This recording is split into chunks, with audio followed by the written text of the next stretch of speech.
comme l'avait dit le président Lissouba, que le poule, c'est la locomotive du Congo. Et moi, je pense que le Congo-Brazzaville, c'est la locomotive de l'Afrique centrale. Donc, tant que le Congo, parce que Cameroun, le Congo dans le passé, Centrafrique, le Congo, tout ça, c'était la capitale tout le monde venait étudier là-bas, les Camerounais, les Centrafricains, tout ce monde-là. Maintenant, le Congo, il n'a plus de repères. Le Congo, il n'a plus de repères. Donc, tout ce pays-là aussi, qui appelle la CEMAC, rien ne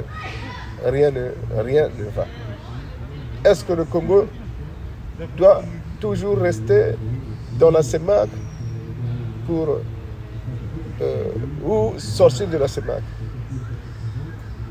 De toutes les façons, ça c'est un point crucial. Parce que n'oublions pas que la CEMAC n'est autre que le DEAC. Et que le Congo a été le pays de transit. Et il le reste. Je pars toujours sur des repères. Les révolutions de l'Union soviétique sont rentrées en Afrique par le Congo. C'est le Congo qui a été la porte de diffusion de cette catastrophe-là.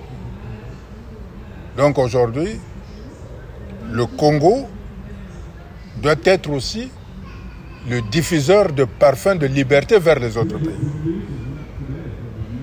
Car au-delà de nous regarder le nombril, c'est vrai peut-être que le poule c'est la capitale, c'est la locomotive du Congo. Il ne faut pas se leurrer non plus. Mais une locomotive, on ne la bousille pas. Donc, il ne faut pas se leurrer dans une reconnaissance, un orgueil mal placé. Le poule, c'est la locomotive du Congo, alors on frémit, on danse. C'est faux, ça. C'est faux. Je pense que c'est l'ensemble de tout le Congo qui est la locomotive du Congo. C'est ça. Ça, c'est une réalité. Avant d'aborder la question de la sous-région, je reviens sur la réconciliation et sur le tribalisme. C'est très important. Vous savez que je disais que on ne peut pas prendre le goupillon pour dire non. C'est comme on chasse un diable dans un corps. Non. Il faut poser des actes. Ce ne sont pas des discours qui vont mettre fin au tribalisme. Ce ne sont pas des discours qui vont amener à la réconciliation. C'est ça, des actes et des actions. Je prends un exemple. Il est souvent dit, on rigole, les gens rigolent quand on dit « Ah, le lari, il est friand du manioc avec le piment ». C'est une injure à caractère tribal. Oui, oui. Ou le teke, il est friand d'arachide. Et vous voyez? Je ne veux pas dire les autres, parce que comme vous, nous avons à peu près les mêmes origines, je peux encore le dire. Vous n'allez pas me taxer, ainsi de suite. Mais si on prend une loi, que celui qui va dire que le lari est friand de manioc avec le piment, c'est une injure à caractère tribal. Il est puni. Celui qui va parler de Mboshi qui est comme ci, de Bembe qui est comme ça, de Vili qui est comme ça, de Kukuya qui est comme ça, il est puni. Vous verrez que les gens vont commencer à se respecter. Ça, c'est simple à faire.